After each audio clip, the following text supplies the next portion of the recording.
Isabella had always been drawn to the supernatural, an interest that led her to Grimoire Hill, a place steeped in legends and darkness.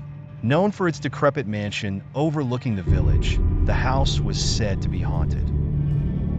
Residents often spoke in hushed tones about shadows that moved in the windows, laughter that echoed through empty halls, and figures that patrolled the grounds when the moon was full. As a self-declared paranormal investigator, Isabella saw this as an opportunity to uncover a story that lay buried in time.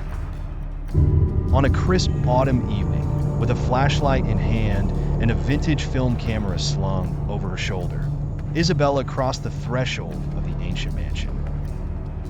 The air was thick with the scent of mildew and decay, every step she took evoking a cloud of dust and a chorus of creaks from the floorboards.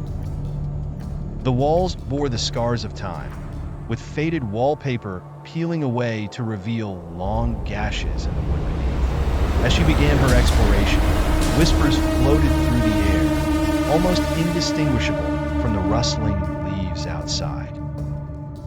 The night deepened, and with each room she explored, Isabella felt the oppressive atmosphere weigh more heavily on her shoulders.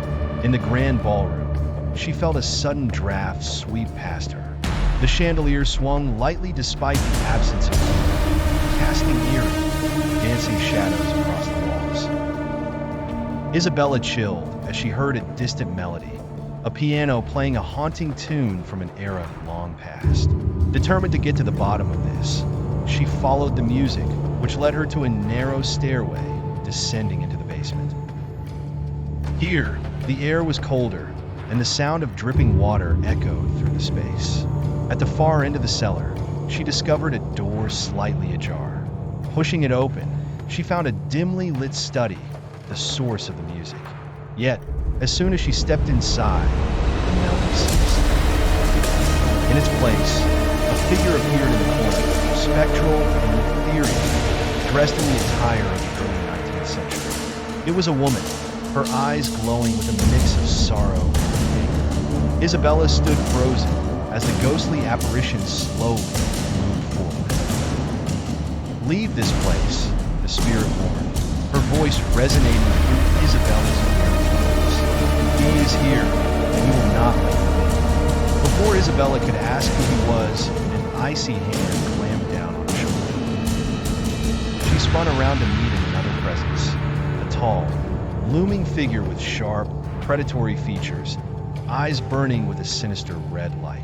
The vampire bared its fangs in a grotesque smile, the draped cloak framing its gaunt face like an artist's dark canvas. "You found your way into my lair," it hissed, its voice a silken thread. "And now you shall remain, eternally." Isabella's mind raced, fear gripping her tightly, but she knew she had to act fast. She grabbed her flashlight, its beam wide and sharp, and shone it directly into the vampire's eyes. The creature hissed violently, recoiling from the light, and in that moment of distraction, Isabella dashed towards the stairway. As she fled from the cellar, the ghostly figure called out again, "Run, before it is too late." Taking the warning to heart, Isabella's feet propelled her forward, heart pounding like a war drum. She could hear the vampire's enraged footsteps echoing behind her, urging her to move faster. Bursting out into the moonlit night, Isabella didn't stop until she breached the safety of the village's borders, her legs trembling, breath rapid.